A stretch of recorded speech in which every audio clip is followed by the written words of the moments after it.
Much has been written, even more has been said about digital disruption. It's either easy to understand or very difficult to comprehend. Depends on your point of view. Because when you look at the speed at which technology is changing, it's even more important to realize the speed at which human consumer behavior is changing. Human consumer expectations are changing. And these changes are driven entirely by technology. I mean, think about this, that if you take Google, Facebook, Amazon, and Microsoft, their total data storage exceeds 1 exabyte. 1 exabyte is 1 million terabytes. That's 20,000 times more than all the information contained in any book ever written. And that's not the frightening part. The frightening part is all this information is easily accessible, easily available. What does that do?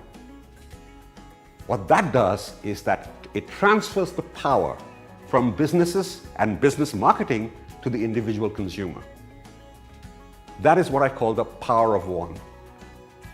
Now, when you think about it from another context, digital disruptions meant that now non-traditional players are entering businesses like banking, retail, healthcare, and completely destroying the conventional models which have held good for centuries in some cases, or 50, 60, 70 years in other cases.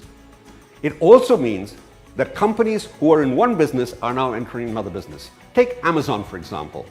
They started out as an online bookseller. Today, they're the world's largest, probably the largest, cloud services provider. From what we hear, companies like Flipkart, who are in e-retail, are also entering the capacity business. When you look at Google, they have entered the banking business. Starbucks, for example, on their Starbucks card, took deposits of billions of dollars, interest-free. That kind of deposit any bank would have been happy to get. So, digital disruption is not only disrupting business models, it is disrupting business structures. It is changing consumer behavior. It is driving consumer expectations. All of this has been put together in a beautiful acronym called SUPER by Forrester Consulting to describe the way companies need to address this new market of the digital generation. S of SUPER stands for simple. That means every transaction has to be as simple as possible. U is ubiquitous. That means anyone, anywhere, anytime, from any device can actually effect the transaction. P is personalized.